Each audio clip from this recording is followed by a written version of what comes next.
and it's getting them fishing, isn't it? Well, you've got to actively do it, kind of thing. You've got to kind of get them to actually do it. Funnily enough,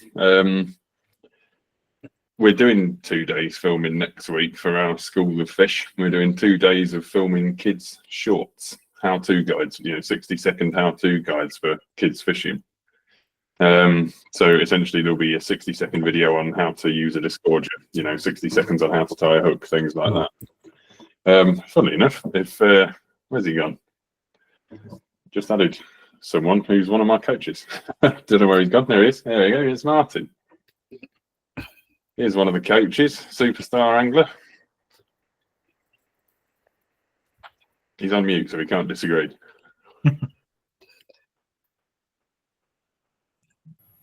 Hello. Hello. How are we doing? Very nice. Thanks for coming.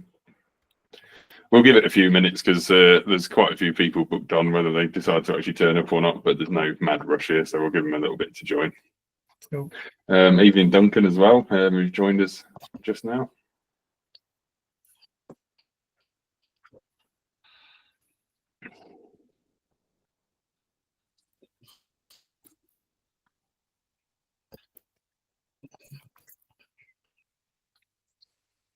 Oh, seems that summer's arrived. It's supposed to be absolutely melting tomorrow, isn't it? I don't know. It's been warm today. Yeah, I think it's been hot today, but I think it's supposed to be even hotter tomorrow, to be honest. It did help. We had some rain earlier, literally a few spots, and You got flooding in the west, didn't they? Yeah, I think it's supposed to be really hot tomorrow and through the weekend, and then turn into thunderstorms next week. So we might get some flooding over here. Did you have much rain over there, Rob? No, it's not really been a lot of rain, has there? I don't think there's been a lot of rain recently. No, really. Yeah, there was a bit of a downpour last week, wasn't there? A few days, 4 or 5 days ago, I'd have thought there was a downpour. We've had really low water conditions since March. Fishing's been amazing, actually, and then everybody's been going, "Oh, it needs to rain, it needs to rain." And now, of course, it never bloody stops, and we've got too much. But that's Feast or famine. Yeah, that's Cumbria for you. Yeah. Yeah, It's always feast in Cumbria, and it rains permanently. Tell me about it. Yeah. We went fishing over at Caerphilly Castle last week, or a couple of weeks ago, and I've never fished in such rough conditions in all my life.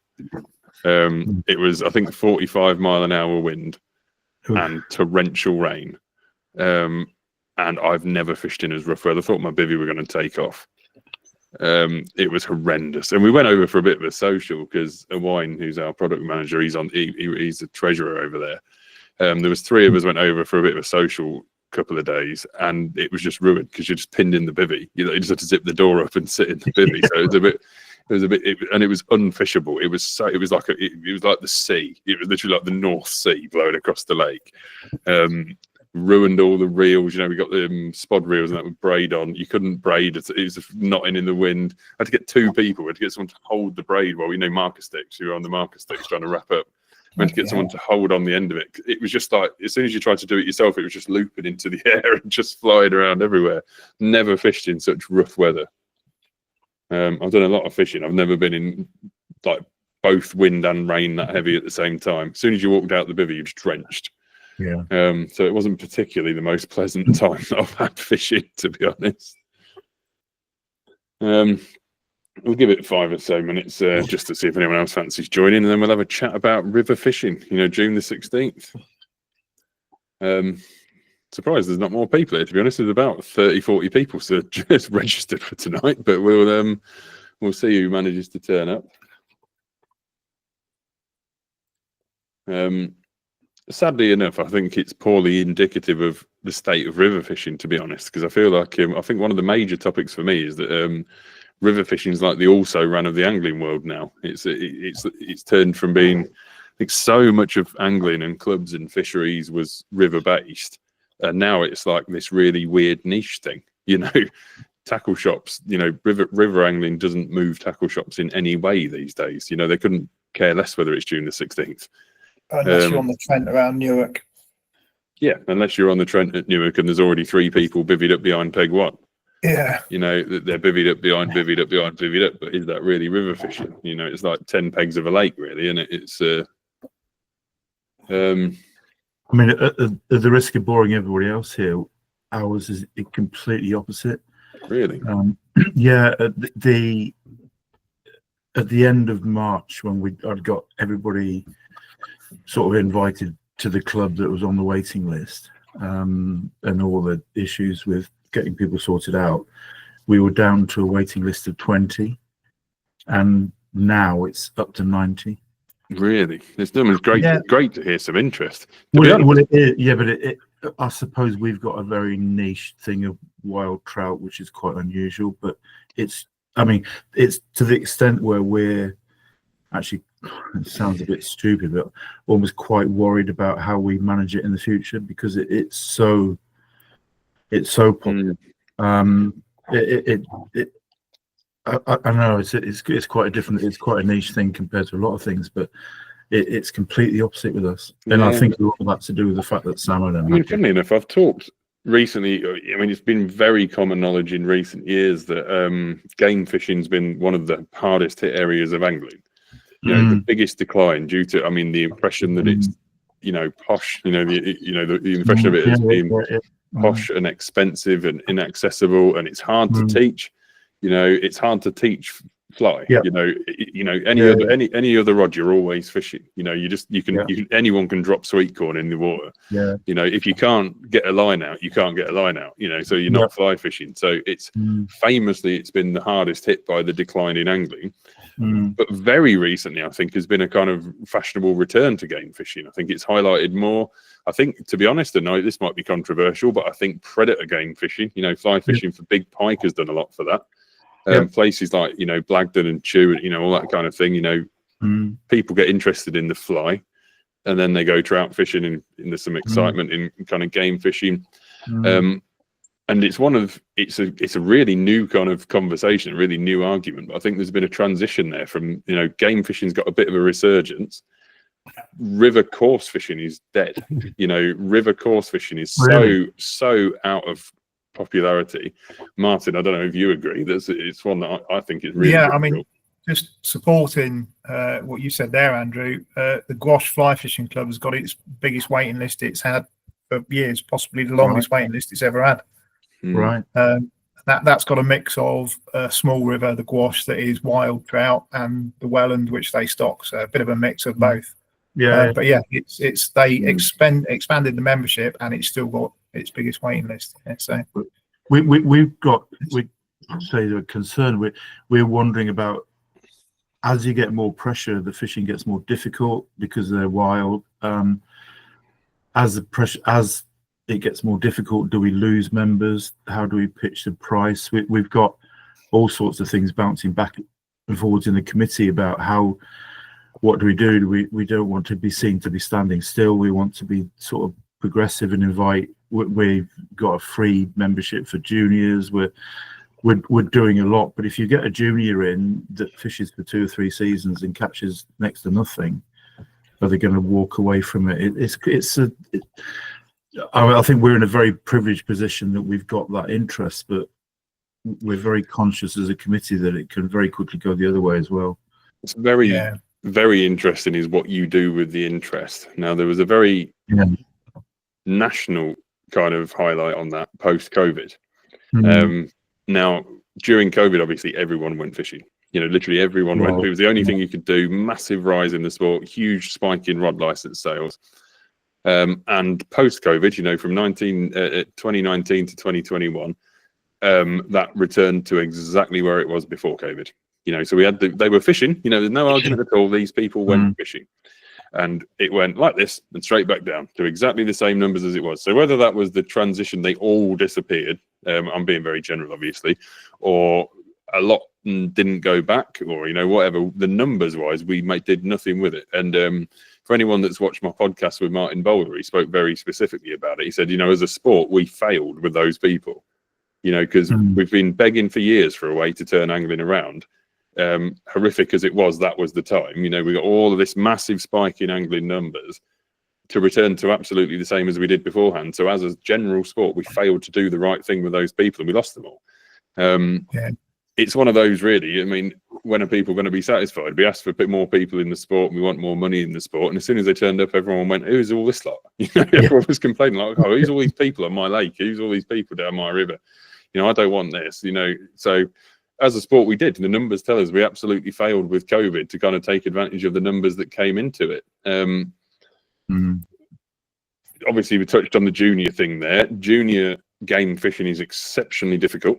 Because it's so hard to be accessibly easy. So Martin here is one of the coaches at my club, and we're doing an awful lot about junior coaching at the moment. But at the end of the day, all we've got to do is put a maggot on a hook, to go course fishing. Whereas game is very specific, and as you said about keeping people interested, until you can kind of cast a line, get a line out there, you can't catch anything. You're not going to catch a thing. Now, obviously, you can cast for them and hand them the rod and give them a play, but it is certainly a more complex way of getting kids into the sport. And while we're doing a lot with junior coaching, and obviously there's blurred the lines a little bit between my own club and Clubmate, because I tend to use both together. We're doing tons for juniors, loads of free stuff, sponsorships, free gear, loads of events, working with Canal and River Trust. A lot of you might have seen that we're working with Canal and River Trust a lot now. We're running their Let's Fish academies and supporting them on their national celebration. We'll kind of move on to this because I think junior is a big part of the conversation today. We have accidentally fallen into this call, by the way, so we're talking about the state of river fishing. Juniors is one of the most important things. We need more passionate young people fishing the rivers, and like I've said it, earlier on, it's now the also ran of angling, and people go, "Oh, it's the river season, June the 16th," and I'm stood in tackle shots where people go, "Is it? What's that about then? What's June the 16th?" I never thought I'd hear what's June the 16th. It's nearly an irrelevant date now, which was kind of the irony of calling this call the magical 16th. There is generally generations of anglers now that don't even know what that means. Because they can fish all year round on carp fisheries and commercials and whatever else. It's important to teach kids river fishing, but there's a real big challenge here. Now, we've seen this because, of course, Martin, we've been doing sessions on, I won't say the river, but river style fishing, whip fishing, pole fishing, all the rest of it. But then we've also been working with a local commercial, Lake Ross, over at Spalding, and the kids are 10 times more interested because they can go catch carp on a pole, because they can. Sorry, well, that's one of the issues we've got where we are. We're just catching red and roach, like up in the water. And we do it because they're guaranteed to catch and they love it. And then they just like, "Oh, we want to go and get carp." And it's like, but it's nearly a double win now, though, because like they catch red and roach, and it's great because in your head you're thinking it's active and they catch plenty of fish. But you can go to commercials where they'll catch carp, but faster. They'll literally catch more carp than they would red and roach on a natural venue. But me and Al, you obviously met Alan when we was down Alders. We believe that kids should be doing an angling apprenticeship and they should be learning the basics first before they go on to doing the carp fishing. And it's a very common argument. Obviously, there's different types. There's commercial carp fishing, but specimen carp fishing. If we talk quarter carp fishing, everyone wants to go catch a 40-pounder. That's the nature of the media. The films are out there, the mags are out there. They're catching these massive, great big fish. It's cool, it's trendy. You get to go and camp and all the rest of it. And I love that kind of fishing personally, but obviously I came through an apprenticeship of catching perch and roach and gudgeon, all the rest of it. And my first carp was about 3 pound, and it was the biggest thing I'd ever seen in my life. And it was huge. If it was up to me, you'd have to do a test to get a license. You'd have to do whether it's a practical apprenticeship, like you say, but I think you should have to do a test to get a rod license. So at least you can identify fish, so you can identify different species and identify different methods. It's funny you say that, Rob. I know my dad lived in Germany and he fished in Germany. And for him to get a rod license over there, he had to do a test. Yeah, you have to do an assessment overseas to do it. It's one of the really weird, disparate things about the UK angling. Obviously, there's a big rise in kind of European migrant angling in the UK. And obviously, everyone jumps straight on the rule breaking and all that kind of thing. The regulations over there are 10 times worse than they are here, and the bailiffs carry guns. To be honest, the sport in the UK needs to be more regulated, more serious. It needs to have more to it, and it needs further investment. River fishing is in trouble. We've got this magical 16th kind of call tonight. There are a lot of challenges around river fishing, and the question here, I'd open this up to the audience of anyone that's got any great ideas about making it a better year in river fishing rather than a worse one. from my own club perspective, it feels like, and Andrew, I think we're all moving to Andrew's end of the world. We're all going to move over to Penrith, I think, and join your club. But certainly with some of the challenges with river fishing these days, it's about kind of stopping the rot rather than kind of, rather than any kind of expansion. It's how do you not have a worse year than last year? Is anyone having similar experiences on their rivers? I'd like to think that that's a general impression that I'm correct on that, but has anyone got a different experience than that, other than you, Andrew, obviously? I can talk about a club that I'm in who are experiencing their last year. They've got to give up because they only rent a section of river in Essex, which has been totally decimated by the obvious. And their membership has gone down from a historic 300 to just 7 members, and they can't afford the rent anymore. Yeah, it's one of the major challenges. If you're not a diversified club these days, it's very difficult. If you've got purely river water, and unless you are one of the kind of black swans out there, unless you are the Thames, some areas of the Thames or the Trent or King's Weir, and so basically the giveaway there is unless you've got British record species, and we're talking about Thames, Trent, barbel fishing, unless you've got British record barbel on your books, you're in trouble, and so you've got to diversify. My own club, we've got, Ferry Meadows on our books. It's the biggest, best bream water in the country. But then you look at, we're looking for carp fisheries. And, as much as a lot of our club is very much a match club, it came from match origins. It came with a match background. But we've got to accept the reality. If we don't diversify into more specialist fishing, then we're not going to have much of a future to go for, because there's just not only so little interest in river fishing, but so many challenges with river fishing that make that more difficult. So we've got to come up with some ideas. And I think sometimes, one of my frustrations, and obviously I do get on my political soapbox quite often, one of my frustrations is that the clubs and fisheries are looking up to the Environment Agency and the Angling Trust to give them all the answers and all the money, and they're not going to. We are the people that can make the difference. Now, if we added up if we added up the kind of annual revenue and the turnover of the clubs in this room, it'd probably be more than all the FIP funding. Obviously, we work with clubs all day, every day, and I do a lot of it personally. They've all got a lot of money. There are obviously clubs that struggle for money, but one of the biggest problems with clubs isn't that they haven't got any money, it's that they don't know how to spend it. There's clubs out there sat on tens and hundreds of thousands of pounds,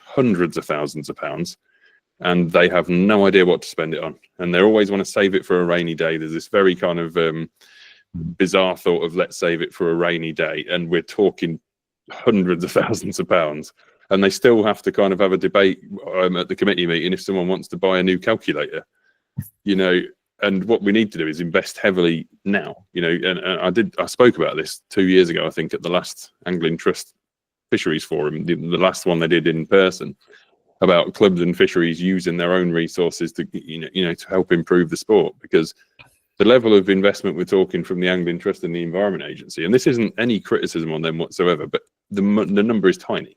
The revenue is tiny. I went to Calverton last week. I don't know if any of you guys saw, but we visited Calverton Fish Farm last week, myself and Orvis from Clubmate. And it's a fantastic facility. For any of you that don't know, it's the National Environment Agency fish farm that provides the fish that get delivered around the country, and it's all funded by rod license money. And it's a fantastic multi-million-pound facility that breeds, dace, barbel, chub, all the regular core species, bream, tench. And it's an amazing thing to see. But the numbers of fish produced at Calverton are irrelevant. Calverton produces, on average, somewhere between 400,000 and 500,000 fish per year. And those 500,000 fish are disseminated around every angling club in the country, but every rod license holding club in the country. The number is irrelevant. You could put a Calverton in every county of the UK. I actually presented some numbers to the agency probably last year, I think, and my river alone lost more fish than Calverton produced nationally.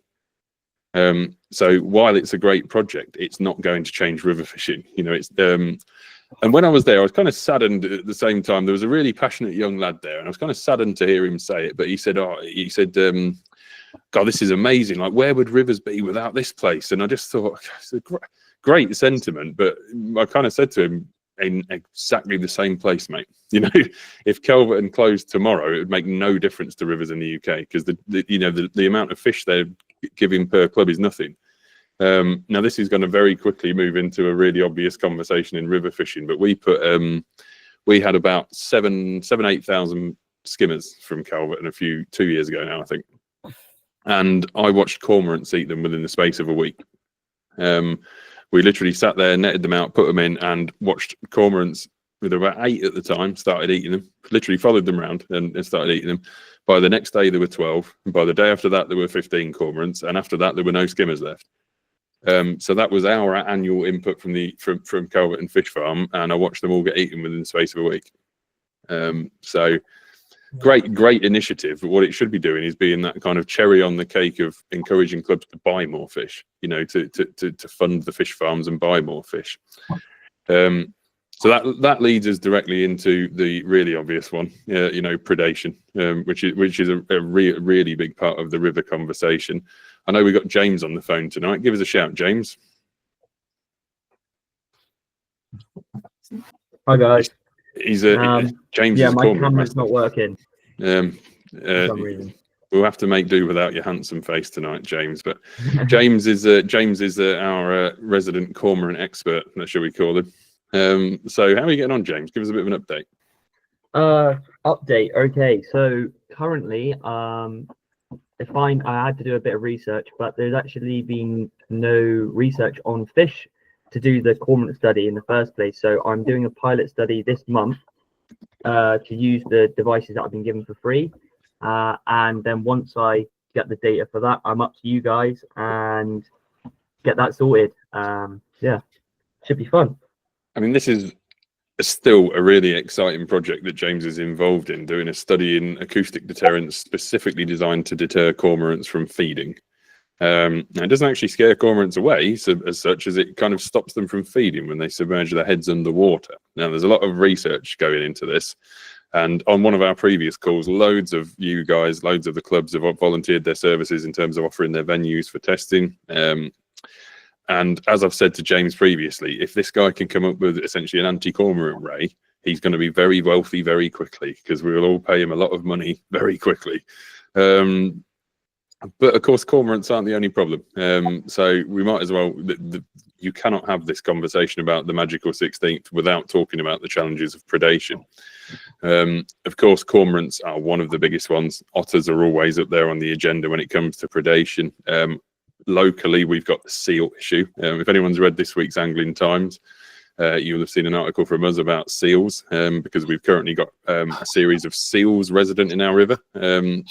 But, you know, cormorants, otters, seals, mink, zander as an invasive species that are causing a lot of issues around the canal networks.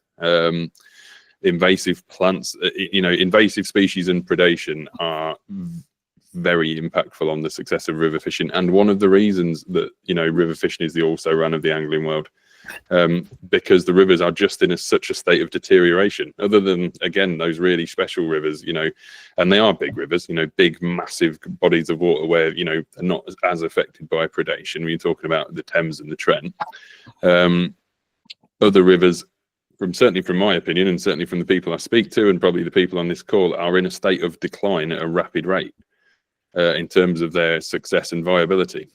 Anyone got any thoughts on that, or stories on that, or thoughts about predation on the rivers? I'll have to excuse my sort of ignorance here, but if we've got chub in certain stretches of our rivers, not very many, but there are some. If I went out tonight and caught a chub, I'd be doing handstands. I'd love it because it's different. It's different to what we'd usually get.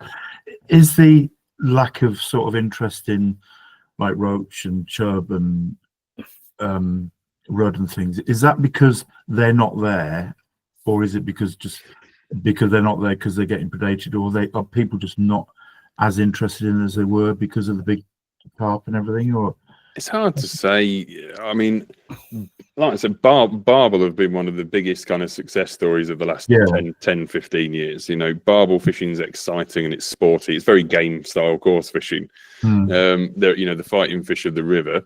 Certainly probably a dozen years ago, probably 12 to 15 years ago, there was this massive peak in barbel fishing. A lot of people, when I was during the busy period that we were doing it, you had people coming from both ends. You had like carp anglers stepping down to go barbel fishing, match anglers stepping up to go barbel fishing, and a lot of anglers going into it. Now, barbel became a very, you know, a really high river appeal. They brought a lot of anglers to the river that we hadn't had before because it was a new kind of sexy way of river fishing.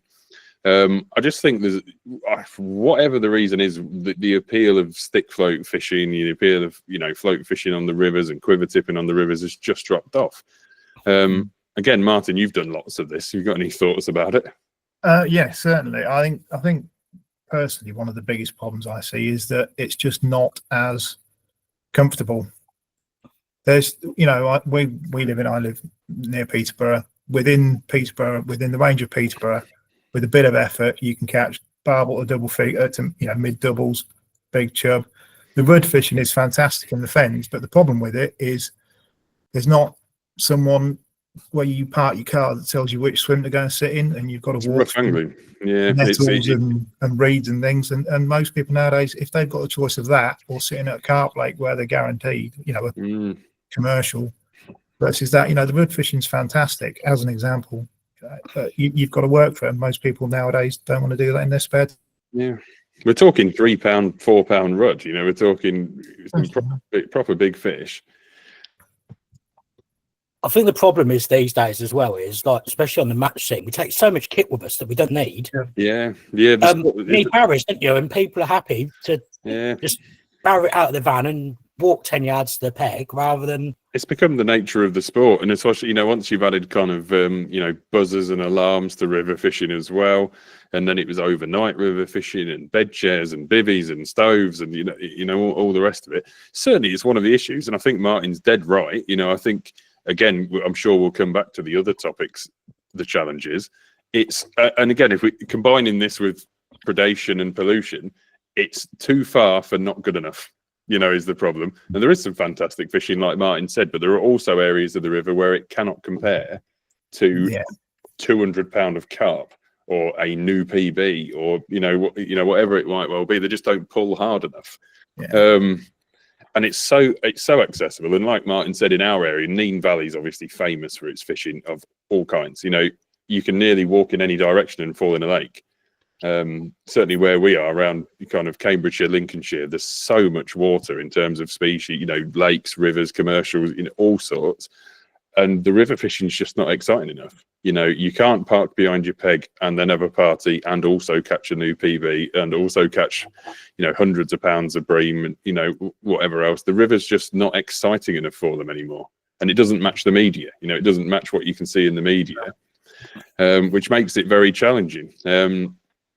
Obviously, and this one's a bit of, I'd love to get everyone's opinion on this, right? Because this is something that I really kind of strongly believe at the moment, but pollution.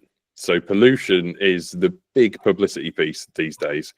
It's in the media all the time. It's in the public, national newspapers. The Angling Trust are, you know, right on the pollution side of things. But for me, it's a bit of the red herring of angling.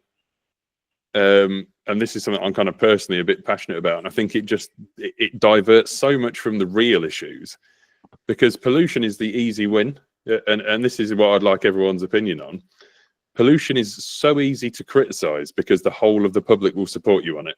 You know, it's already a public issue and everyone wants to hang the guy that runs Anglian Water. And the case has already been won outside of angling. That we can all jump and put our flag on pollution and go, yep, pollution, terrible, it's ruining our rivers. One, it's already being done for us, you know, this campaigning and these cases and these crimes. And two, I don't think it's the biggest issue in angling. I really don't. You know, we've had a couple of pollution incidents in recent years, and yes, they're terrible. But what most people, and there's this genuine kind of misnomer about kind of pollution. You know, I stood on a river, and I said this, I think, on one of my previous calls. I stood on one of our rivers, and a member of the public came along and having a chit chat and asking about who I was, kind of thing. And they're like, state of these rivers, like it's disgusting. And it was just coloured water. You know, it was just brown river water. And then I was like, it's just coloured water. They're like, well, you should be able to see it gin clear. I was like, no, you bloody shouldn't, because as soon as it's gin clear, they're all going to get eaten. You know, coloured water is, in favour of the river angler. But I feel like there's pollution's a bit like the scapegoat, because we can all say that we're campaigning against pollution and pollution's responsible for everything. I will, by the way, tell you that fish love feces. Dirty rivers to an extent, fish actually quite enjoy. I'm not talking chemical pollution. Obviously, I'm not going to defend chemical pollution, but fish aren't adverse to discharge from toiletries. They're not actually adverse to that kind of thing. And for me, it's the politically easy one to plant your flag on. Whether it be the Angling Trust or the Environment Agency or Natural England, you can plant your flag on pollution and no one's going to disagree with you, because there is not a member of the public that's going to say it's great to pump crap into rivers. I had a very interesting conversation with the guy before the election, the guy that's become a local MP. And I said exactly that. I said, our water supplier is United Utilities, who are bloody awful. They're the ones that have screwed Windermere.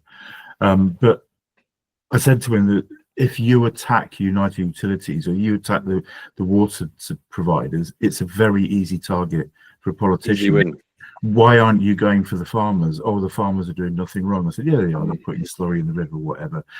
Having said that, our river is probably fishing better than it's ever has done. And we are concerned about a little bit of a tipping point with temperature, which we're susceptible to. But you're absolutely right. It's a very easy target for people to say, oh, it's Anglia water, it's Yorkshire water, it's United Utilities, Severn Trent. But actually, that's not necessarily the case. So they're bigger things.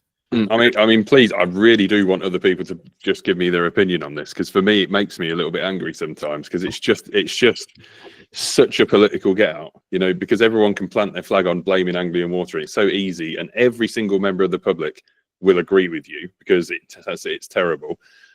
Because we all know what they won't agree with is that we don't like otters and we don't like cormorants and we want to cull birds and all these kind of things. That's not being tackled enough. Pollution incidents, like general water quality, I think has been blown out of all proportion. The state of the rivers has just been reported more. It hasn't got worse. It's just been reported more. It's fashionable to report it these days. Now, one-off chemical spills is, still pollution, but one-off chemical spills, yes, they're terrible and they shouldn't be allowed. They should be prosecuted, and we've been involved in several prosecutions. But they kill a low level of fish in a very small area. For me, predation is the much wider issue. The whole of the east coast of England is getting wiped out by the cormorant. And that's moving westward. It's nearly national now. We're talking Rutland with hundreds and hundreds and hundreds of birds.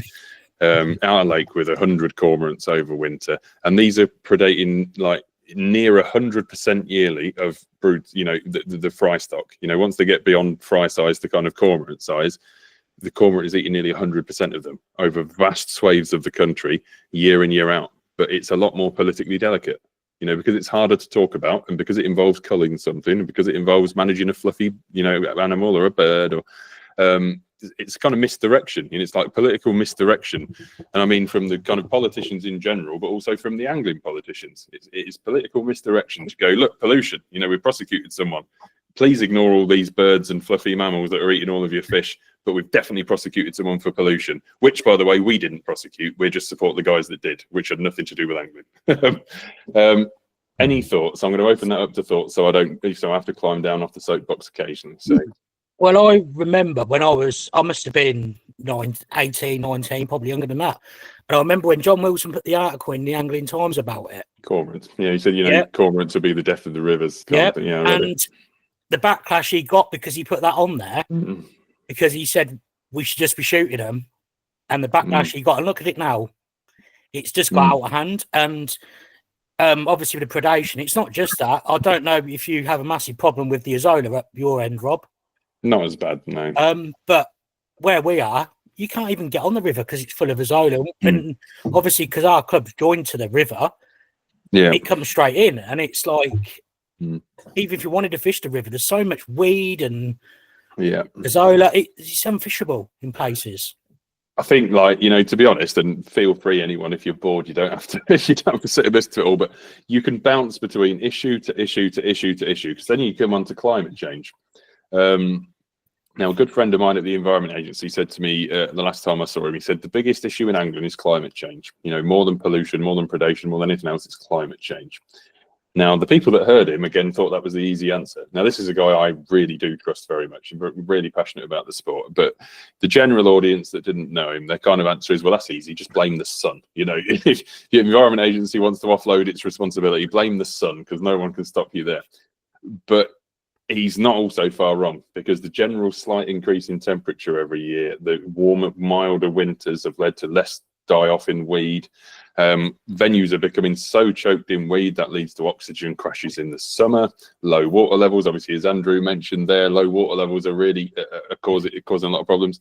You end up with a lot of torpid fish all summer because there's such low oxygen levels. The fish become very torpid; they're not moving, and essentially, lowering the angling quality. And not only climate change is the issue, but also the angler's position in the community. Anglers are probably one of the biggest stakeholders in the riverine environment with the least reward. Now, we don't want to restrict the river. I certainly don't think we should restrict rivers from anyone that wants to use them. And we're talking, paddle boarders, kayakers, walkers, dog walkers, everyone that wants to use the river should be able to use the river. But let's not take away from the fact that as angling clubs, we are leasing or buying areas of river year in, year out for money, for real money. These guys can just walk out the house, go walk down the river. But we're always second best in the argument. When it comes to we're always coloured as the bad guys. There's still this misconception, which I hope we're attempting to tackle, but there's always this misconception that we are nasty fish killers. There's still a general consensus in the public that we kill every fish, that all we're interested in is catching fish, and we're interested in either, eating them or money, competitions angling. It's vastly under advertised that how much angling gives back to the environment, how much habitat improvement work, how many projects, how much we do for kids, mental health, all these kind of things. And as much as there's so many good projects out there these days on all of those, whether it's juniors or habitat or mental health or whatever else, we're still a long way second to essentially nearly every other user of the river. Because I suppose it's always going to be hard to overcome the fact we put hooks in fish. At the end of the day, we're always going to put hooks in fish. But no one then cares about the rest of it, and cares about the hundreds of thousands in investment and the projects and the kids and whatever else, because everyone else is doing something nice, because they're paddle boarding, because they're swimming, it's really difficult. Any thoughts on that one from anyone in the audience? Anyone that's got a thought on general position of angling in the river environment? I know I had I think I said to you, I had a meeting with the Wildlife Trust. Yeah.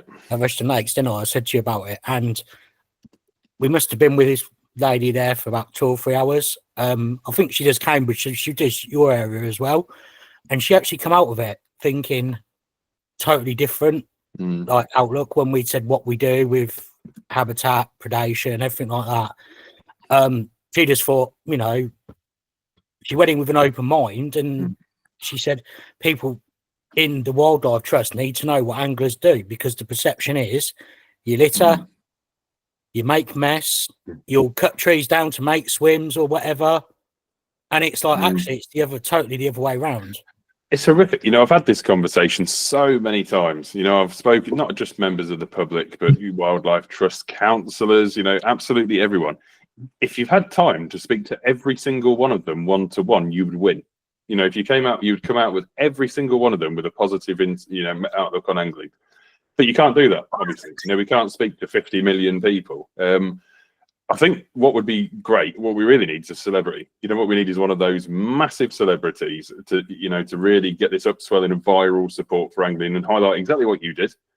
We need to get one of the general celebrities to really pick this up. And obviously Mortimer and Whitehouse have done a fair bit. I think probably the only downside of that is it's not enough. It's not fishy enough. It's a big challenge because they've made a really beautiful program, but then they're afraid of saying the stuff about fishing. It's nearly like they don't want to show the actual fishing side of fishing. They want to show sat really nicely on the riverbank, sat really nicely. but I've done it so many times with people, every aspect, from top to bottom, from general public right the way up to councillors and MPs and everything else. Sit with them for an hour and talk about what you do and talk about the projects and the charity work and the kids and everything else. And they go, wow, I never realised, I really didn't realise how much anglers do. But it's how to do that on a kind of wide scale basis. How do you make that kind of automated and wholesale? I'm all ears, but for me, it's got to be like more of the Mortimer and Whitehouse style. It's got to be more celebrities. Paul Whitehouse did something on the rivers, didn't he, about the pollution and stuff? Again, took the politically easy route out and did a pollution program.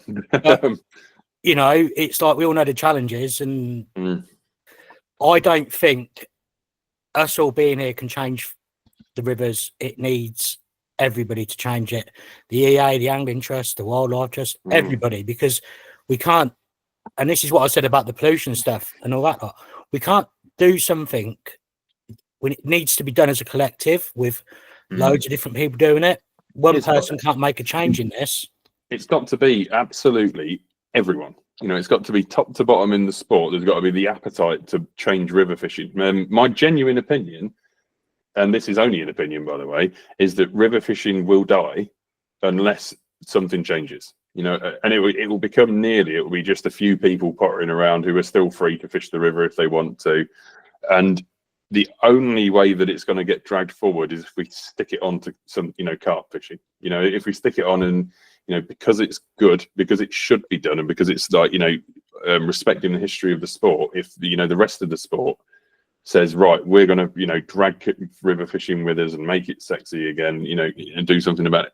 River fishing in and of itself, I think, is in such bad trouble and such bad decline. I think it's impossible to self-sustain. There's not enough money in it. You look at the entirety of rod license revenue in the UK, just about tops 20 million. 20 million is nothing, absolutely nothing. If you look at Environment Agency budgets, they've got a project in the Fens. I can't remember what it's called, but it's like Fenland 100 or something. It's like a 100-year project to improve the Fens. And let's just say there's nothing to do with angling in that. It's to do with improving the farming nature of the Fens and all the rest of it. And the initial budget for the first 10 years is 100 million. 20 million pounds in angling spread across every aspect of angling in the UK is nothing. The EA actually subsidise angling with money from water abstraction. All the rest of it. For all the people that say, "Where does my rod license money go?" The true answer is nowhere. Because it's not even enough to maintain the sport year in, year out. And I am sad enough that I do read the annual statements from the EA, and the rod license income about 22 million, something like that per year.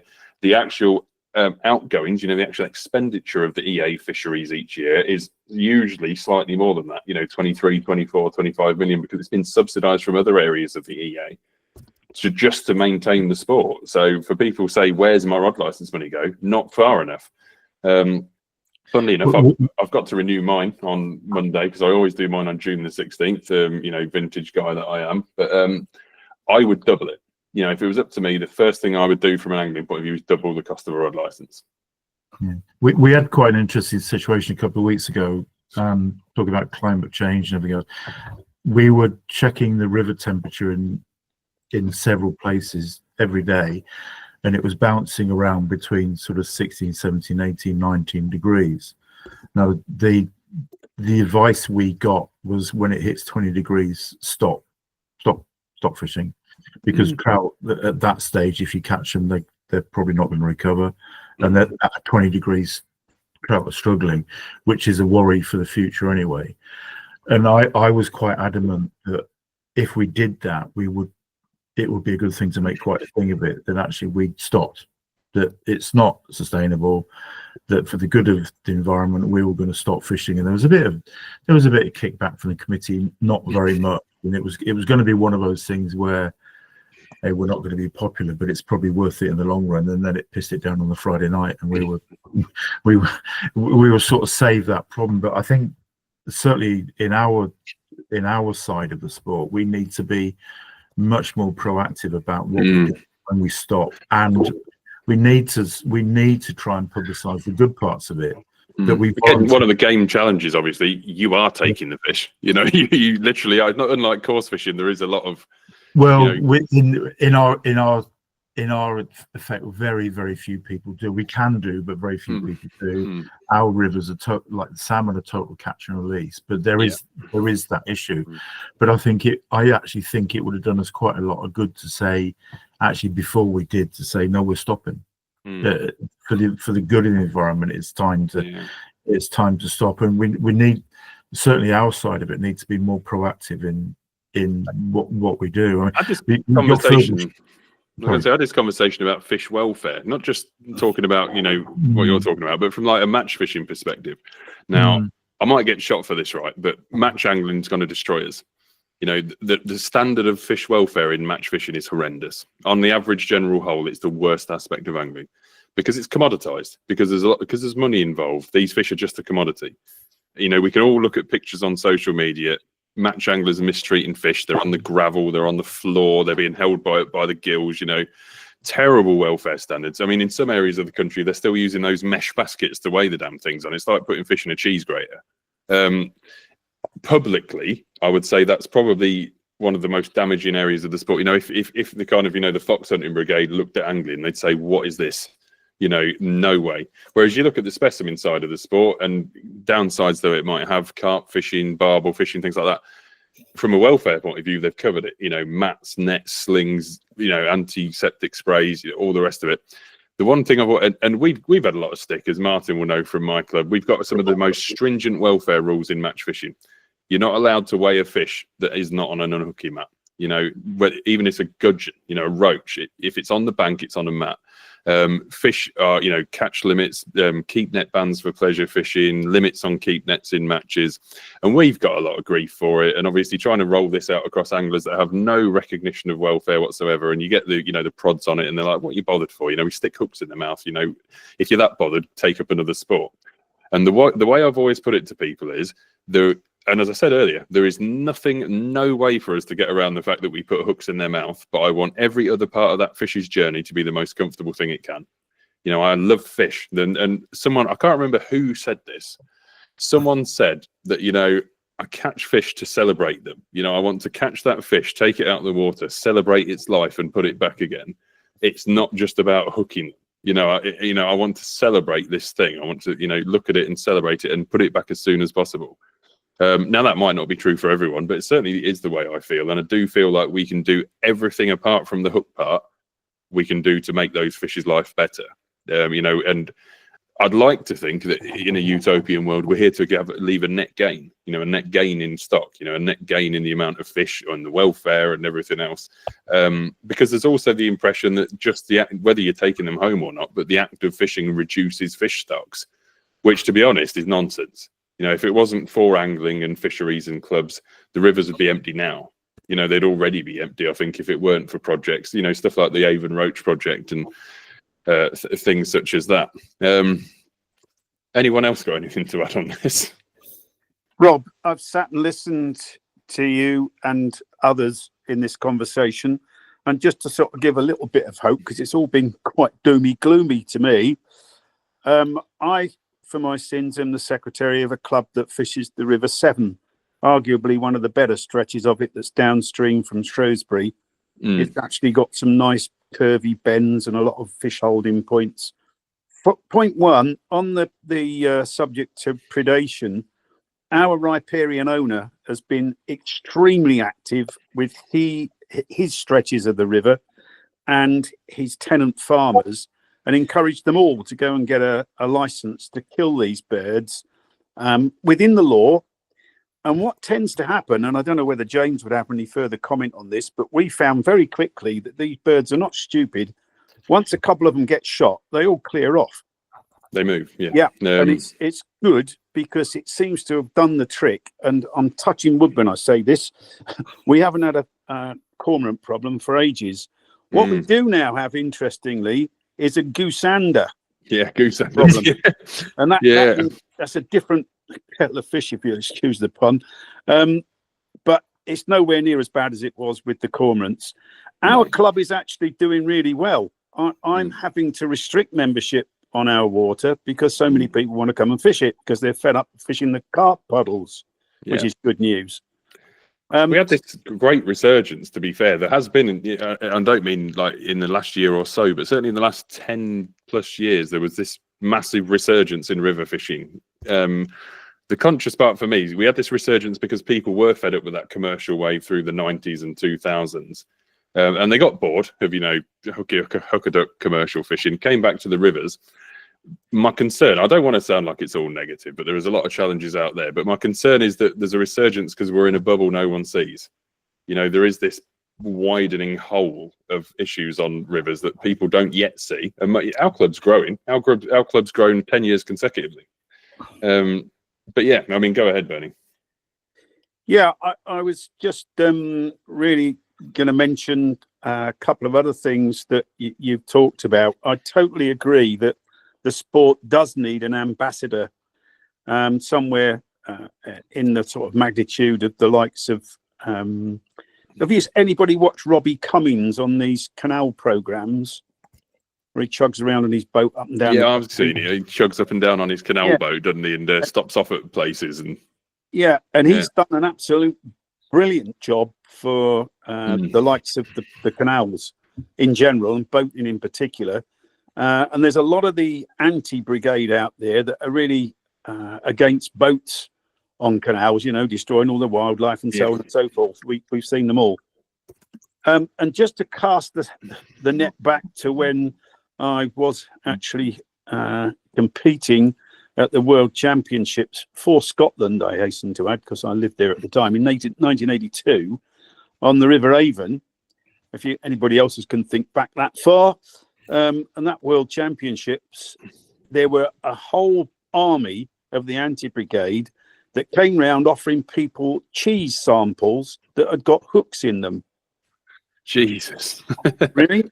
That's nice. And that was the police ended up clamping them down, but it took a lot of effort to do it. And that's the sort of nutcases that you've got out there that are trying to make a point. And I don't think any amount of what should we say, positive publicity for angling are going to change the attitude of those really hardcore anti-brigade people. What you do about them, I just don't know. So, no, if I asked Martin to name someone, he would name the person that you're talking about. Martin would know exactly the person locally to us who is that extreme anti. Nothing. Honestly, this is a woman that Martin will know. I won't name her, obviously, but Martin will know exactly who I'm talking about. If otters ate her grandchildren, I don't think she'd do anything about them. Right. I genuinely promise you. Now, this woman has been smacked in the face with evidence, survey data, reports, authorities, absolutely everyone. Overwhelmingly cannot be ignored. Incontrovertible data to say that this is a problem, this isn't normal, this can carry on. Does not care. It wouldn't matter at all. You couldn't do anything to change this woman's mind, and she is the prime example of the anti you're talking about, the extreme left. The extreme. Yeah. I like to call them. I read it not in the last year or so, but I like to call them the militant left. Now, back in the day, in the traditional days, kind of thing, left-wing politics was seen as quite soft. But we've moved now to this militant left-wing politics, that is quite violent and aggressive and protests, all this kind of thing. Nothing. You can't do a single thing. But what we need to do is win the centre ground. What we need to do is keep convincing the centre ground so that left is very isolated. Now, this has turned very political at this point. But correctly so, we need a massive celebrity. And I don't know how we do that, because we're looking at Mortimer and Whitehouse, who clearly haven't done enough yet. That's not big enough, obviously.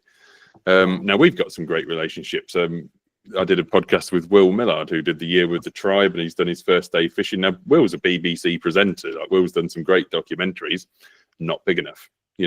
How big do you go? Someone name a celebrity they think, if you could pick a celebrity to change river fishing, who would it be? How big do you think you'd have to go to kind of change river fishing? Mick Hucknall might be a candidate. Really? Mick Hucknall, Jesus Christ! Does anyone actually remember any of them songs? Yes. He might have changed it 20 years ago, maybe. I don't know. I don't know how you could do it. I think it's one of those where you. somebody like obviously Phil Foden fishes, doesn't he? Somebody like that. So you want, Yes, what you want. You've got to get one of those young megastars. Now, funnily enough, I'm 1 degree of separation away from Phil Foden. I'm actually trying to schedule a call with Phil to do some support for some of the stuff we do. But it is that football megastar level of kind of influencer that you need. And I hate using the term influencer. It kind of upsets me a little bit, but it's that modern influencer style kind of thing that we need. So yeah, I really don't. Even someone like David Seaman or someone like that, but then he's Seaman's. The problem is Seaman's kind of had his day, didn't he? He did quite a lot with fishing. When he retired from football. Dean Macy, Dean Macy. I love Dean Macy as an angler. I think he's great because he fishes for rivers. His favourite is big chub, and he nearly in tears talking about his big chub and his big tench. And, all the rest of it. Absolutely love it. But I think it's what it's going to take. It's because we're not going to do it with some anglers. We're going to do it with the Angling Trust. We're not going to do it with, because it's boring. It doesn't sound interesting to anyone. Problem though, isn't it? Dean Macy now is more a angling character, Yeah, the problem is he's now an angler. He's not even a celebrity anymore. Yeah. Who is it? Yeah. Public figure otherwise. His days of being an Olympian are over and done with. He's been that much of an angler, but we're talking that level. It's got to be, Mo Farah in 2012. It's got to be, just after the Olympics. But really interesting stuff. And I'm not meaning to try and make this a negative podcast kind of thing, but it's just that there's so many challenges out there. I'd love to see, and obviously some good news stories in this call as well. One more thing I wanted to cover before June the 16th gets here. Close season. So what's everyone's thoughts on the close season? No, I'm not gonna colour this with my opinion first. So what we're gonna do is we're gonna go to the audience first. I think it should be lifted, to be honest with you, because fish are getting stocked and they're spawning at different times, aren't they? Yeah. And some of the best river conditions are when the season's closed. Yeah. So just before COVID hit, if my memory serves, the Environment Agency actually ran a poll to inquire from anglers, and it was, if you had a rod license, you could vote. And they had the votes in, and everyone voted to abolish the closed season. What did the Environment Agency do? Lift the carpet, pushed it under, and shut the carpet back down. That's not entirely, and ignored the anglers. Entirely accurate. So it's not entirely accurate. Disclaimer, because they'll ring me tomorrow, Babs. So I'm going to just to be entirely accurate. They didn't vote to abolish the closed season. There were 3 options. There was abolish it, keep it, and move it. Now, it was the people that would either abolish it or move it outnumbered keep it, but one didn't outnumber the other. So abolish did not outnumber keep, but both of the ones that say don't do what you're doing right now. Right now, keep the closed season as it is, was outnumbered by the other 2. So that would suggest a change is needed. But I don't want to mischaracterize and say that the EA entirely ignored a vote to say scrap the closed season, because they didn't entirely, because genuinely they will ring me and say that we're platforming against them. But very correctly, and I voted in that poll, as did many people probably on this call, there was a vote to keep it the same, abolish it or move it. And the 2 that said either abolish it or move it were more anglers than there were to keep it the way that it is.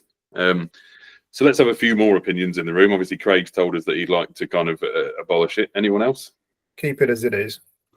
I think abolishing it, I think rivers deserve a break. They're very different environments. I appreciate it's less people on the bank, but we've already said there aren't that many people on the bank anyway.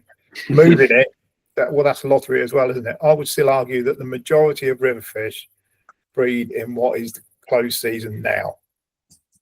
Whether we open again when they're still in rubbish condition is debatable. And this is kind of a kind of positional challenge, isn't it? Because what people picture are cyprinid species. So people are looking at the obvious ones, barbel, chub, barbel, bream, things like that, are spawning later. In a lot of cases, they're spawning during the season.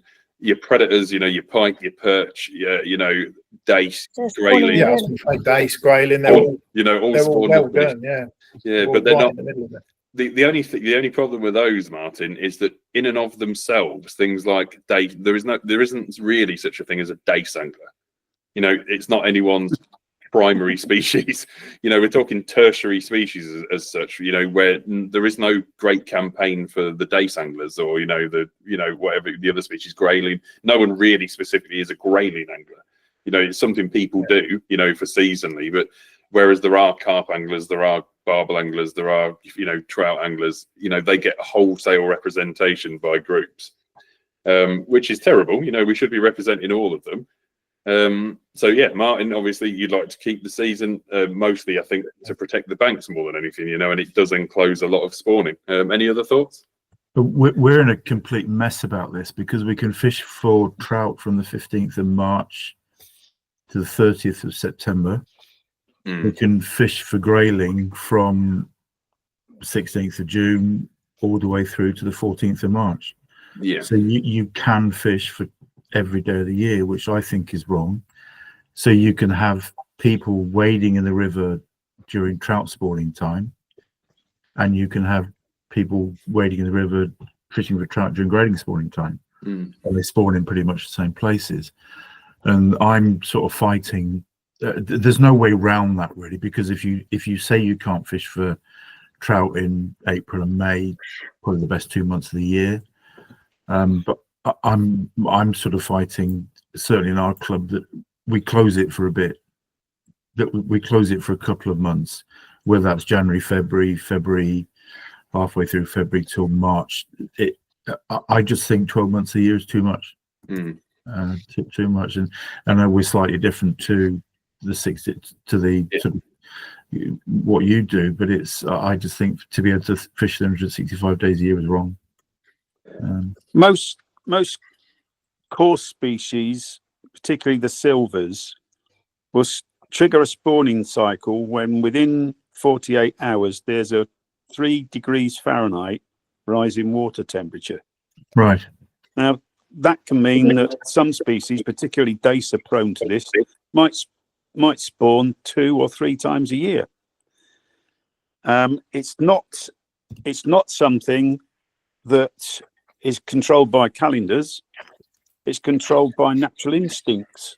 And personally, having lived in Scotland where there is no closed season, I can't see that there's any particular problem with fishing all the year round. The other thing is, don't forget that tackle traders find it extremely difficult when they get that 3 months lull. When there were more people fishing the rivers, it had a much more marked effect, but it still nonetheless has an effect these days. Herein comes the challenge of that argument. Very local, that might be true, but nationally, the tackle shops don't even move in the closed season. They don't care. It makes no difference. Now, I've worked with hundreds of tackle shops. I've worked in a tackle shop, I've run a tackle shop. The closed season didn't even make us blink. Made no difference to revenue because it's like, oh, the river's closed, $2,000 in carp gear, 100 quid on match pellets, stuff like that. It was nice, and we still tried to celebrate the 16th. We used to do a big 16th kind of celebration day, special offers and that. It was dead. It was not the quietest day of the year. Locally, yes, if you've got really good areas of the river, and it might well still. Tackle trade, obviously, I've heard Dave Harrell's argument. Everyone's kind of read Dave Harrell's arguments about the closed season, need to prop up the trade. I don't think specifically go in tackle shops, spend money, but in terms of the trade having more money all year round, I think if there was no closed season, it might make a bit of a difference. We've obviously heard basically every opinion in the room. We've heard abolish it from Craig and move it maybe, and we've heard abolish it as well. Keep it, obviously, Martin said keep it. Now that we've kind of had some opinions, I'll kind of put my 2 pence in on it. I never wanted to change a thing. I loved the feel of the closed season and the tradition of the closed season. Then, as I fished a lot of rivers and tracked a lot of data and watched fish spawn and all the rest of it, and our club has like enforced closures on spawning areas. Even after the season opens, we close areas for spawning. Which, as an addendum, would be great if every club would do it. To be honest, if I could say get rid of the closed season and clubs enforce their own spawning closures, but they won't. There's the problem. You can't regulate it. You can't regulate that all clubs are going to close spawning areas at spawning times. And we faced a lot of backlash for it. Over that period, we got a load of grief from people over closing those during the, once the season was open, they've paid their ticket and their rod license, and they're really angry because we've closed, by the way, about 30 yards of 5 miles of river. So then I wanted to move it because I'm thinking, well, back end of March, very little is spawning other than the species that have already spawned in February. The pike and perch or whatever else, they're spawning potentially February, March. So they've already spawned in the season regardless. the species we're trying to protect are spawning later. Even if it's not in the open season, they're certainly not spawning in March. So maybe shuffle it 2 weeks. I kind of thought for a few years, let's move it to not mid-March, let's move it to the end of March. So maybe we're doing April, May, June, start fishing again July. So we're covering more relevant months. But I've got to admit, in the last 2 years, I have honestly come to the opinion that we just abolish it. Now, I agree with some of the arguments here. The one that I hate is if there were more anglers on the bank, it would stop the poachers and the foreigners and, you know, all this kind of stuff. Bearing in mind, we run clubs and we bailiff. They don't do it during the season. You know, we spend all year waiting for anglers to report poaching and, you know, report all this nonsense. Every single person, I think, that's ever written that has done that purely because they want to fish the river. Not because they want to protect the river, not because they want to do anything else, but it sounds like a good reason. I don't agree with that one at all. I get Martin's argument, and I've made it myself, that it's nice to rest the rivers. You know, it's nice to have a break and rest the rivers, but we ain't resting it from the paddle boarders and the walkers and the dog walkers and the bird watchers, and we're not resting it from anybody else. You've obviously got the spawning aspect, but I've sat during the close season and watched a load of swimmers walk through sport. I've literally watched a load of swimmers literally jump in and wade through all the spawn. So all I would say is, personally, I've come to the conclusion, if it was me, I'd abolish the closed season, also based on the fact that still waters and canals that have had no closed season for the last 30 years are thriving far more than rivers are. If you look at still water barbel, they look healthier. If you look at canal fish, the canals are rammed with fish. A lot of them. There are some challenging areas of the canal. So we look at rivers, still waters, and canals. Only one of them's got a closed season, and these two are doing great. So tell me what that tells you. Because they've got commercial drive to succeed, more anglers on them. The canals are busier than ever from a fishing perspective, or certainly busier than they have been in modern times. Maybe not really throwing it right back. Canals are busier than fishing they've been in decades. Still waters are busier than they've ever been in decades. And the only one no one's interested in is rivers. Now, people often vote with their feet out of boredom. You turn something off the TV for 3 months and see how many people go back and watch it. If you stopped EastEnders for 3 months, you'd lose half the audience because they'd fall out of love with it and go find something else to do. They'll go find something else to watch. And I know that sounds terrible, but people vote with their feet. If you closed Morrison's, they'd go to Tesco's. So if you're going to close something for 3 months, don't expect to get all the customers back. Tackle shop's a great example. We decided to start, we closed on a Wednesday, I think. We closed one day when I was in the tackle shop for a Wednesday because there was something on. And the amount of customers that thought we didn't open on Wednesdays anymore because we closed for one, it was absolutely terrible. But if you closed for 3 months, if you closed any shop for 3 months, you would not be surprised that the customers didn't come back. And if they fall in love with a commercial and a lake or, whatever it is for 3 months, how can we blame them for not coming back? So personally, my opinion would be at this stage, abolish the closed season and let's have an all year round project to improve rivers and enforce some local closures. And I'm happily close any spawning area any time of the year, any time of the year. Couldn't agree with you more, Rob. And I'm afraid I'm going to have to go because my phone's about to die. Yeah, not a problem. Thanks for coming. Thanks for a very interesting chat, guys. Have a good Thanks season. very much. You too. I'll see you next time. Cheerio. So it is dragging out, and I know I've been on my political soapbox so much tonight, but has anyone got anything else they want to talk about, Rivers? I was just going to say about what you were saying about having spawning areas as well. That just comes down to education, and I think, obviously, like when I coach, I make sure that we teach fish welfare, so we make sure we've got unhooking mats and stuff like that. And I think the spawning areas, that comes down to an education, either from a coaching point of view or from a club point of view, because I think if people see you doing something active like that, then it can go to other places as well. So how many clubs, and this is a genuine question, this isn't rhetorical, but how many clubs as a rough percentage do we think know where their fish are spawning? We probably would, because it's a slightly different. There's certain gravel areas which are very obvious, and you can see the results of it. So we know a good amount of ours, but do we think a lot of clubs are taking notice of it? So I don't know many that close them. I don't know many clubs that close spawning areas. No, we know where ours are, and what we'll do is we'll just put something on a WhatsApp group saying don't fish this area due to spawning. But we've got 2 or 3 places where they spawn, but we know roughly where they go. So let's try and turn this to something positive. Bernie's left now. He said it was all negative stuff, but let's turn it to something positive.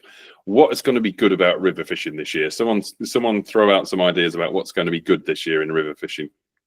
Well, that's genuine. I'm not trying to. It's not a trick question. But is anyone excited about the river fishing this year? Go on. No, just literally got back from working swims, and I'm still covered in bits.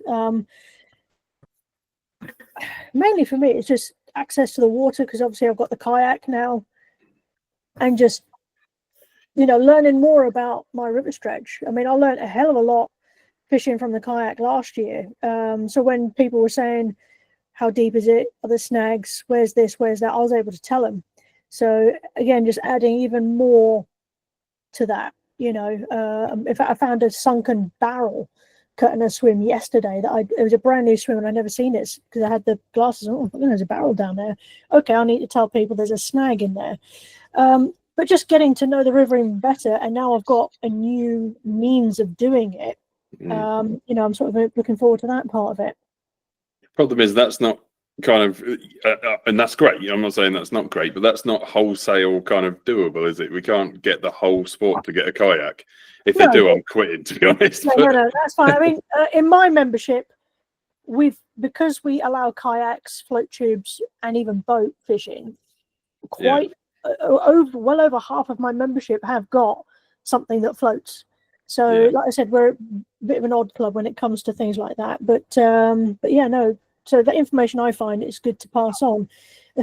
Just things like realizing the Environment Agency are really lazy, that instead of taking old shuttering away, they literally just pushed it into the water. And you're determined I'm going to get a phone call, aren't you, Babs? Like, you're absolutely going to get me killed. I've spotted it, and I've lost weed rakes to it as well, and didn't realize what it was until I was on the kayak and going, there's a whole piece of bloody shuttering down there. Hang on a minute. Mate, there's whole sunken boats in our river that have been there for years. Whole wrecks. It's like Pirates of the Caribbean over here sometimes. But Martin, you were going to come in with something. Yeah, I was just in our honesty. We shouldn't be too negative. I appreciate you're facing daily some massive problems with our rivers. But at the same time, you shouldn't forget we have still got an awful lot of fish in our rivers. We have still got an awful lot of angling opportunities. There are stretches of numerous rivers within our network that have places where you could catch big catches of silverfish, big chub, big roach, big rudd, big bream. There are still positives out there. Turn a positive spin on it. What we need to do is change the market. Yeah. And most people that I take out on the river that haven't fished for chub particularly, that's kind of my thing. I can't think of anyone that I've taken out that hasn't enjoyed it and wanted to do it again. No, I think we need to change it from a marketing perspective. I think we need to market those species and make them more exciting. We need to take people and catch those fish. I think it needs marketing, like the commercials, isn't it? Where kids can go catch a carp, isn't it? For example. My dad hasn't fished for 3 or 4 years because he's been doing his house, because he's just moved down to your neck of the woods in Whittlesea. He's had his house there for 26, 27 years. And my stepmom's not very well. And I said to him, we'll go fishing. And he's quite excited to go out. And he goes, we'll fish the drains, boy. I don't want to go and fish these silly little puddles that are full of fish. So I'm going to go and fish the drains with him. And then in the winter, we're going to go and fish March. And he's really excited about going on the rivers, and that's his passion. He used to fish nationals and everything like that. We've got to take advantage of that, because there's so many times, and a lot of you will have heard this, I'm not going to fish those puddles is a very common conversation. There is a lot of people don't want that commercial mindset, but then they're not on the rivers at the moment either. So we have got to market rivers and new areas. I suppose the negative is probably faced around what we've always done. Some of the popular fishing we've always done is in massive trouble, massive decline. But as Martin said, there's lots of things that people don't know about that we haven't highlighted well enough, that isn't in the media, that they, Martin taking people out, again, it's not wholesale commercially viable for Martin to take out every member of a club. He can't go show everyone this great fishing, but we need to find a way to do that on a wider basis and market it better. Obviously, being the advantage of online tools, I'm not turning this into a sell by any means, but we do need to use social media and use platforms online to send, to highlight this stuff with videos and pictures and films and catch returns. And we need to get over this secret squirrelness. We need to stop anglers from hiding every fish they've ever caught and start celebrating every fish they've ever caught again. Derek, I think you were going to say something a few minutes ago. Do you want to jump in?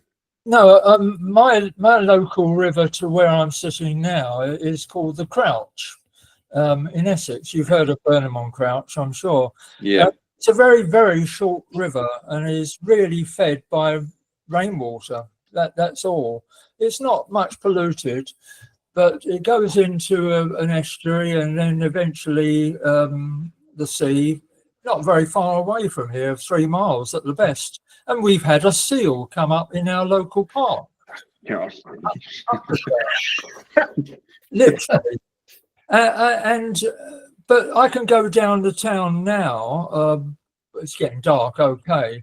I can look over the bridge in our high street and I can see dace. And those fish are very resilient because they're in 2 inches of water, because it hasn't rained here in Essex with a vengeance for about 6 weeks, it seems. We were supposed to have rain tonight. I've looked at the app. Essex is going to avoid all that rain tonight, so I don't know what's going to happen on Monday, because very few people in our club, which is the biggest in Essex, will be going on to the tributaries of the Chelmer, tributary of the Blackwater, etc. And they will find very little water in those rivers. So I wish them luck. But fish are very resilient, and they've come up from the deeper water near to where it runs into the sea. And I mean, we found that with the higher, the upper reaches of the Blackwater, when it gets into Braintree upstream, it's called the Pant. All I can catch there now are wild brown trout. It was a dace river, the dace have all gone. It was a chub river, the chub have all gone. I go there fishing with big pieces of bread flake. What do I catch? Wild brown trout. It's very sad, and I just feel that we are hit in our county by having the lowest rainfall in the country. And I really go onto YouTube videos and see people fishing the Way, the rivers in the West Country. And they're getting loads of water coming down, and I think, oh, this is wonderful. If only that would happen in our country, but it doesn't. I can only agree on that. To actually see a moving river through summer would be a miracle. Martin, we fish the same rivers. Yeah. The river Nene doesn't move until about December. Yeah. Until there's an absolute downpour and we get a raging flood. It's feast or famine. It's either stunning still or it's over the banks. Yeah. Do you think that's just part of the whole Fenland network that they've sort of slowed the flows? I know mine. Obviously, there's auto-managed sluicing. The problem is because of this all changed. Certainly, there was a big change with the flooding on the Somerset levels. There was a massive push towards auto-sluicing and controlled water levels. The Environment Agency now will run water off in advance of rain. Even before the rain's forecast. If it's forecast to rain, they'll run it off yesterday. So you don't even get the peak and the peak and troughs of. It's all auto managed. It's all managed levels, and they can manipulate it to the centimeter. So now they regulate it completely flat dead. Absolutely flat dead, and it's lost. And for the right reasons. I don't want to say no one should be losing their houses. That will always be more important than whether or not we enjoy fishing. but it's taken a lot out of the guy. You know, like Derek said, you're looking at the Wye, and it's flowing beautifully down the valleys. You know, all that kind of thing, and you know, the oxygen's keeping the fishing. Try catching a fish at 32 degrees at 1,020 millibars of air pressure in a non-moving river that's clear and full of weed is very challenging. You know, it's really difficult in kind of managed water to catch fish. But yeah, Martin's really excited. Everyone book in. He wants to take you go chub fishing. But no, there's lots of popular stuff. I'll ask one more question. How we get more kids fishing the river? You know, we're doing loads for juniors, loads of fantastic junior projects out there, but they're all the same thing. You know, they're all on either commercial water or canals. The Canal and River Trust doing awesome stuff, you know, with the national celebration, the regional celebrations. What we're going to do to get more kids fishing, because I think it's fantastic. You know, the environment they're in, and it's not the fishing, but, you know, being out in the, you know, the rural environment with rivers and bridges and trains and, you know, wildlife and all the rest of it's great. But how do we convince more kids to go river fishing?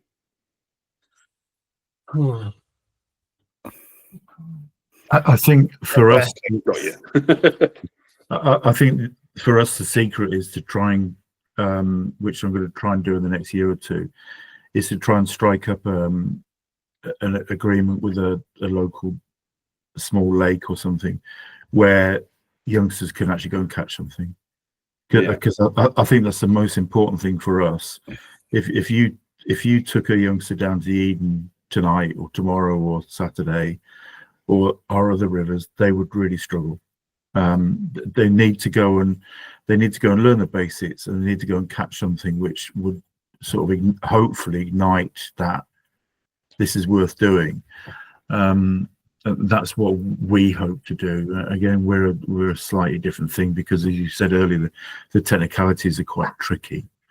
Andrew, you're fly fishing, aren't you? Yes, yeah. Right.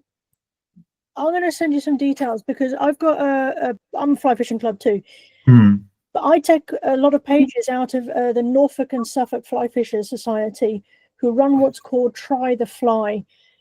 They heavily involve kids. Right. Yeah, everything's there. They put on a day. Usually the ratio is 2 to 1 or maybe 3 to 1 coaching. License, everything's there, even at the barbecue. And if they do catch 2 trout, they do take them home. But I'll get some details for you just to see how it's constructed. That's really I take a page out of their book for when I take people pike fly fishing, on how it's sort of run and everything. But yeah, they are very highly successful in getting kids in. That's really I do think they're booked out. I think they're actually fully booked every time. Yeah, they are. That's interesting for us as well, because the Gouache Fly Fishing Club that I'm involved with, they're sort of trying to look for ways of getting kids involved as well. So there's obviously issues with access and things, but we will email that out. Obviously, and obviously the challenge here is that we're already into a niche. You know, we've gone from how do we get more kids fishing the river to this is great for some fly fishing clubs.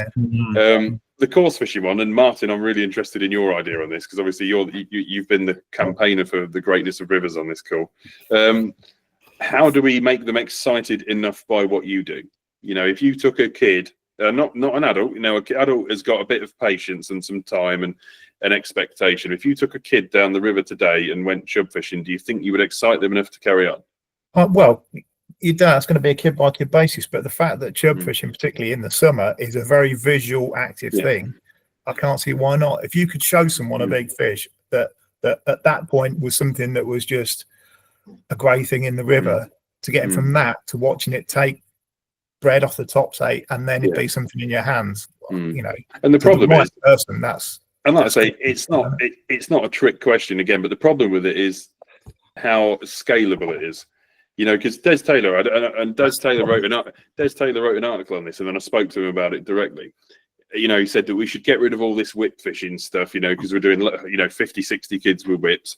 And we should be taking them river fishing and take them, you know, whatever it is, barbel fishing on the rivers and stuff. And I was like, well, that's great, but it's 1-to-1. You know, you can't take 50 kids barbel fishing or chub fishing.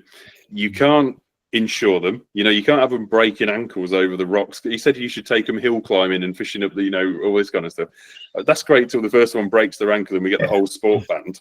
You know, you can only do it 1-to-1. You can't take 50 kids doing it. You're not going to get 50 fish because the whole river will be empty with that many kids on it. It's great, but it's kind of utopian is my problem with that. You know, it's utopian. You know, the sport would be great if we could get 1-to-1 ratio of you to a kid. You know, if we could get 100 coaches to 100 kids to go chub fishing, they would love it.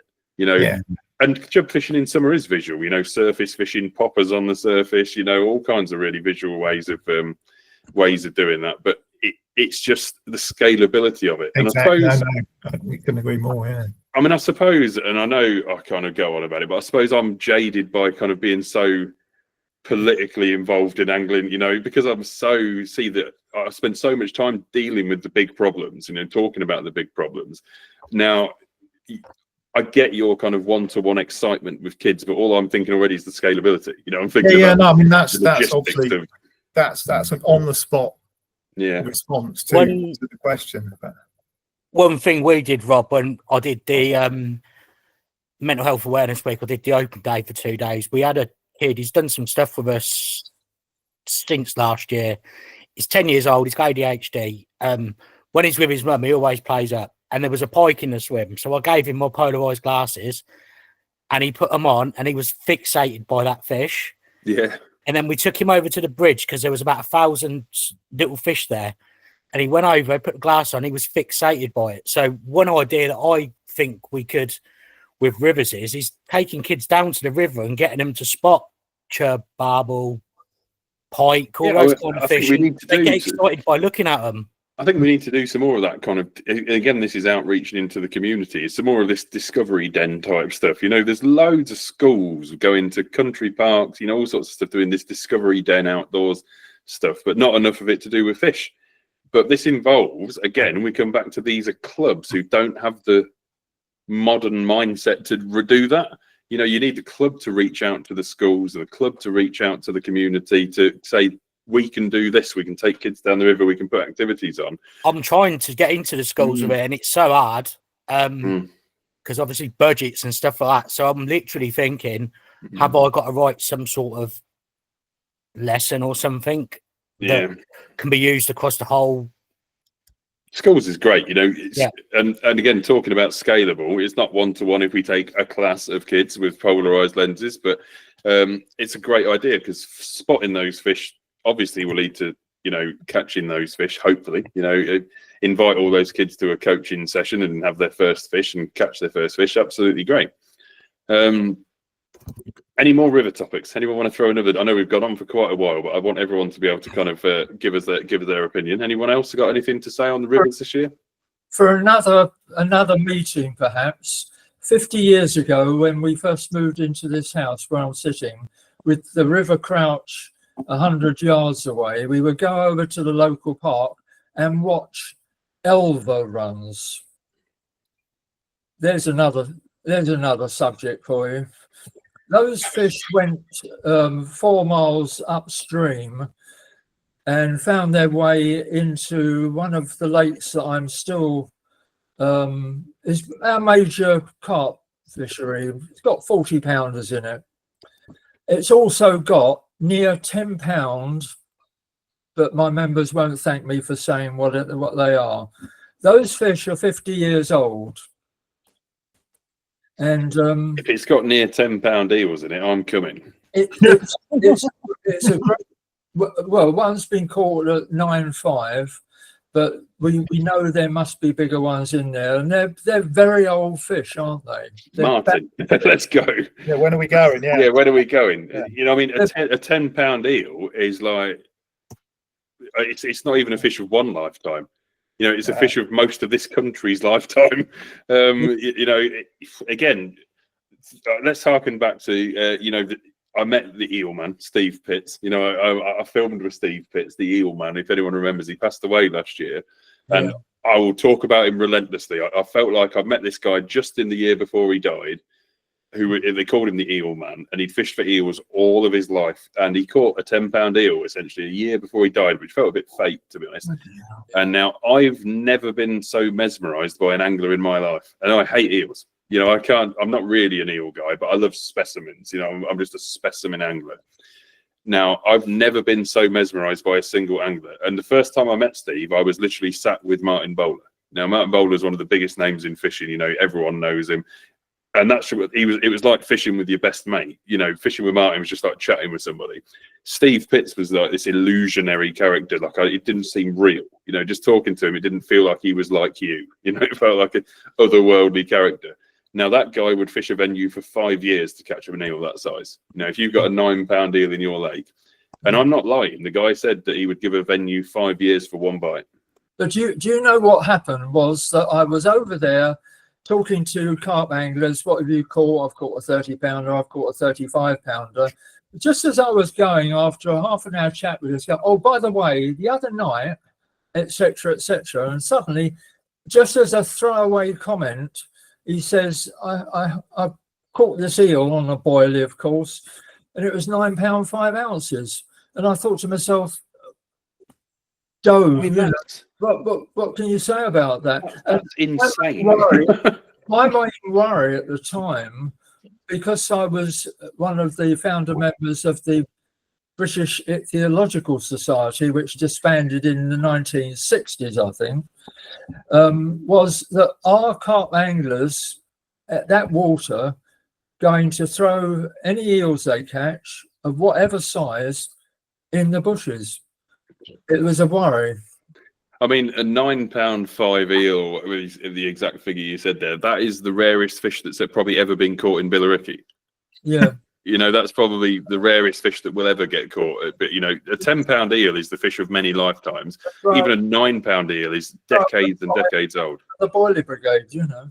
Yeah, and people don't see the value. You know, a 30 pound carp is an infinitesimal speck compared to a 9 pound eel. You know, that is unbelievably rare. And we need to, again, another challenge in the sport, shall we say, highlighting these species that no one recognises anymore. All the east of England waters, the rivers, you went up to the Stour, you went up to the Chelmer, you caught eels, you know, up to about 2.5 pounds. And then obviously there was the major challenge with eels. Obviously, they went through this massive decline. Eel, whatever it actually was, they never really came up with the true reason, I don't think, but this eel disease, this mythological eel kind of issue. But all of the eels that, you know, migrated back to the Sargasso Sea all essentially died out. Now, obviously, what didn't die out were the ones that were trapped in lakes because they couldn't go anywhere. You know, they didn't go anywhere to. So there's some of the really old prehistoric eels are still there. But there has been a massive return in kind of younger eels, elvers, in the last few years. In a lot of areas, it's been really encouraging to see bootlaces. You know, more bootlace eels around everywhere. Martin, I know, fishes for them, so it is nice to see them again. I know the Environment Agency get a lot of stick, but a good friend of mine that I fish with quite a lot, he did a project on Arctic char in Enderdale for a long time, which was a success. But he basically is now full time on eels. And he spends the majority of his time checking any obstruction, migration, and if there is an obstruction. I actually think it's quite good that, well, it's very good the Environment Agency are doing stuff like that for stuff that's not massively protected, not massively popular. The 2 chalk rivers we've got adjacent to each side of me, they've got a new eel pass fitted in Mildenhall and a new eel pass fitted in Brandon. So 2 different rivers. I mean, the Fens has always been like an eel haven. You know, we've got, like I said, I think your eel catcher, I think there's only one left now in the Fens still catching eels. And like you say, the Environment Agency put the reports up of they've got is it a camera that counts the eels through the pass and stuff? I see those posts up quite often. There's been a lot of effort gone into what is not a popular species. You know, it's not a popular species. It's highly illegal to deter an eel from passage. You know, not that it's illegal to have a deteriorated passage, but if you stopped an eel from passing, it's a crime. If you killed an eel, it's a crime. The eel is the most protected fish in the river. You know, really? Oh, absolutely. You know, absolutely. It's literally a criminal offence to kill an eel. not under license, unless you're a licensed netsman, and they're not issuing any licenses. They will not issue any more eel netting licenses. They're historical, they're kind of legacy licenses. So once those kind of netsmen die out or retire, there won't be any more issued. Now, I would get in less trouble for carving up a £30 carp. Now, I could take a £30 carp and carve it up on the bank. I'd get in less trouble than an eel. It's a very clear criminal offence to kill an eel, which is good, which is fantastic. I suppose we've gone on long enough for tonight. We can always do another one. But thanks for everyone for coming. I think it's been a really interesting discussion. It's really nice to hear from different areas of the sport, you know, from the game fishing to, you know, course fishing, obviously more urban around, the, you know, the Billericay area to rural and all the rest of it. So thank you very much for coming. Anyone's got any more questions or any topics, drop them in the chat or drop me an email. As ever, if anyone has got anyone they know that isn't on Clubmate yet, please refer them over. You know, we're always looking for more people to join the calls, more people to join Clubmate. So if you know any clubs that aren't on Clubmate that could do with a conversation, just drop a message over or get them to contact us. So on that note, we'll see you all next time. Thanks for joining, everyone. Take it easy. Bye now. Cheers.